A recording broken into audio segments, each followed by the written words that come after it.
না, কেন রেগে যাবে সোনা? আজকে জন্মাষ্টমী না, পুজোর দিনে বাবা কিচ্ছু বলবে না। যা। সত্যি বাবা আমাকে একটুও বকবে না? না রে, একটুও বকবে না। দেখ দেখ দেখ, মেজো বউ কি সুন্দর করে ঠাকুর সাজাচ্ছে, গিয়ে দেখে আয়। আচ্ছা শোন, এই নে, এই দুটো তালের বড়া নিয়ে যা, খেয়ে বলতো কেমন হয়েছে।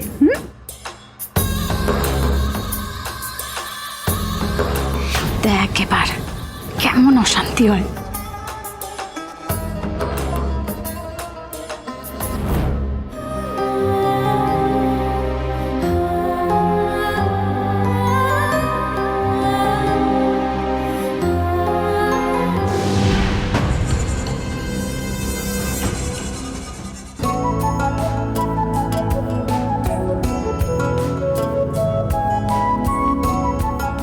এই শঙ্কর দাঁড়া।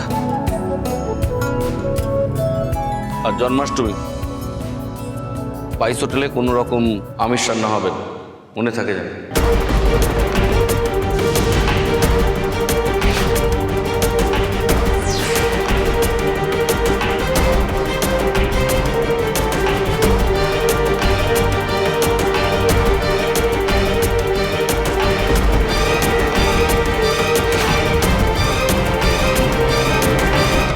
হ্যাঁ ঠিক আছে। কেন?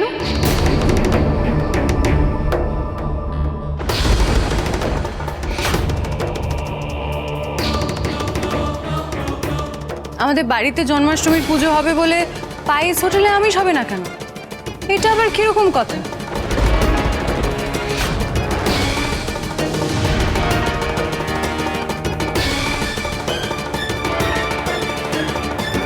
আমি বললাম তাই হবে না?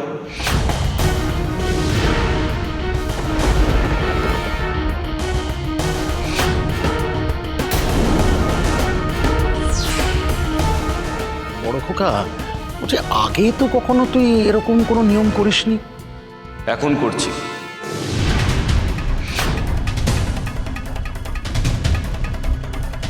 এতে তো আমাদেরই ব্যবসার ক্ষতি হবে। পাইস হোটেলের খদ্দেররা তো আমিষই খেতে চায়, প্রায় সবাই মাছ ভাত খেতে পছন্দ করে।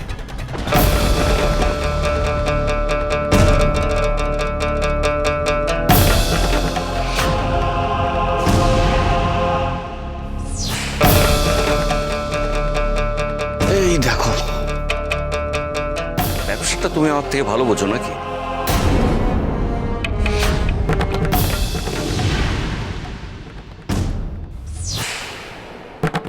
আপনি আপনার মতো করে ব্যবসা বোঝেন, আমি আমার মতো করে বুঝি। তবে এতটুকু বুঝি যে আমাদের বাড়িতে পুজো হচ্ছে বলে আমাদের পাইস হোটেলের খদ্দেরদের উপরে আমাদের বাড়ির খাওয়া দাওয়ার নিয়মগুলো চাপিয়ে দেওয়াটা ভুল, অন্যায়।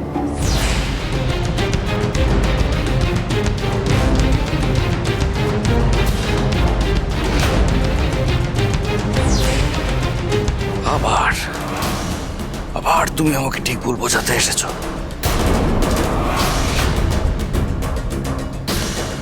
বারে, আপনি যদি ভুল কিছু বলেন বা করেন সেটাকে তো আমাকে ভুল বলতেই হবে।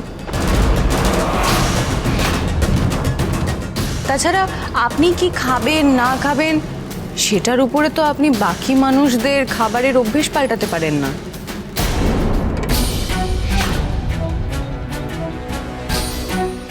কে কি খায় না খায় সেটা ভেবে আমি আমার পাইস হোটেল চালাবো নাকি? আমার আদর্শ, আমার নীতি আমি বিসর্জন দিয়ে দেব। লোকে যদি আজকে অখাদ্য কুখাদ্য খেতে চায়, আমি আমার হোটেলে কি তাই রান্না করব নাকি? তা তো আমি একবারও বলিনি। পাইস হোটেল যেমন আমাদের রুটি রুজি সংস্থান করে, সেরকমই আরো অনেক মানুষের পেট ভরানোর জায়গা।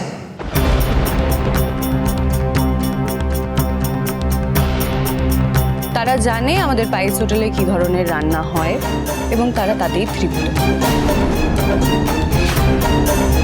তারা কেউ এখানে অখাদ্য কুখাদ্য খেতে আসে, তারা বাড়ির খাবার খেতে আসে, যেটা আপনার ভাই রান্না করতে জানে। তাই তাদের কি পছন্দ অপছন্দ সেটা তো আমাদের মাথায় রাখতে হবেই, তাই না? এই জন্য বলি শঙ্কর, মেয়েদের জায়গা পুরুষ মানুষের পায়ের তলায়।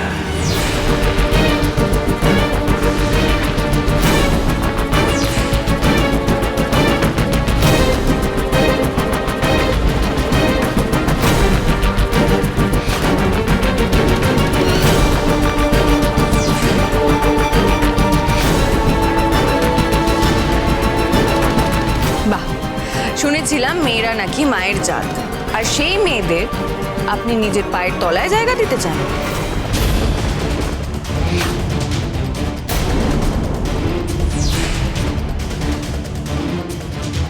মেয়েদের জায়গা পায়ের তলায় নয়, পুরুষ মানুষের পাশে।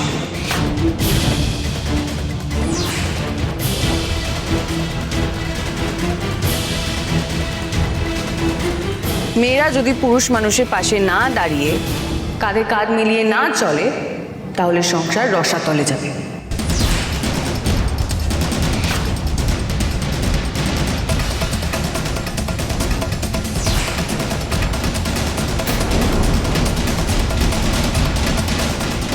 হ্যাঁ গো স্মার্ট হয়ে তোমার এই ক্যাট ক্যাট করে মুখে মুখে জবাব দেওয়ার স্বভাবটা গেল না, তাই না? তুমি আমার জামাই বাবা জীবনের মুখে মুখে তর্ক করছো মাইন্ডি।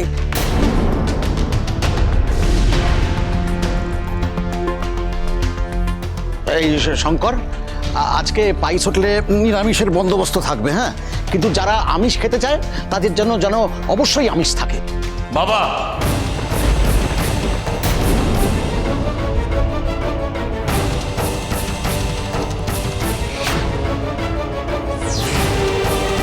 দেখ বড় খোকা, আমি তো পাইস হোটেলের ব্যাপারে সব দায়িত্ব তোদের দুই ভাইয়ের উপর ছেড়ে দিয়েছিলাম।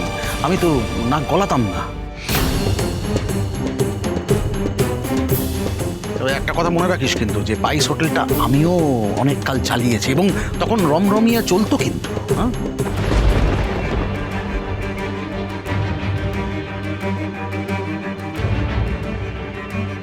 কোনোদিন এরকম কোনো নিয়ম ছিল না। আজকে কিন্তু তুই আমাকে বাধ্য করলি পাইস হোটেলের ব্যাপারে আবার কথা বলতে। মেজ বৌমা তো একদম ঠিক কথাই বলেছে।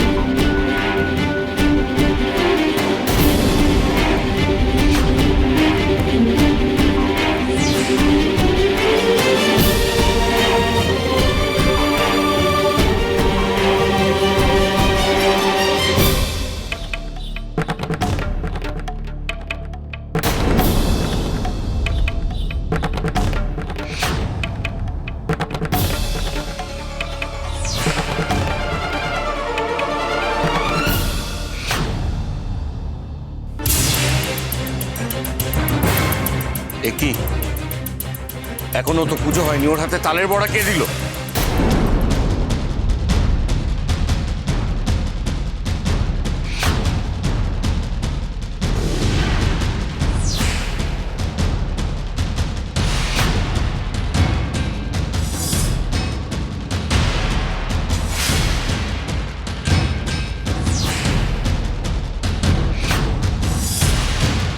কই না, আমি তো দিইনি ঝিলমিলকে।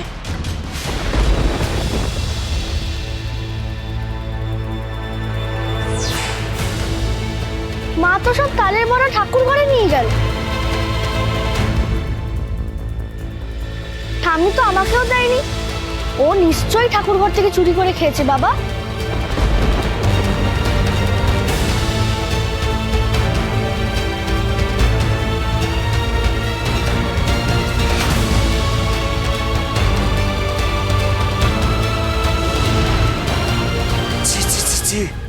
পুজোর আগে গোপালের প্রসাদ এটো করে দিল, এ তো অনর্থ হয়ে গেল। না না, আমি চুরি করে খাইনি গো, আমি সত্যি বলছি।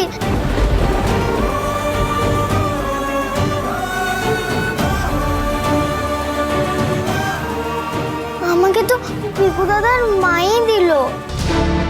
এই নে,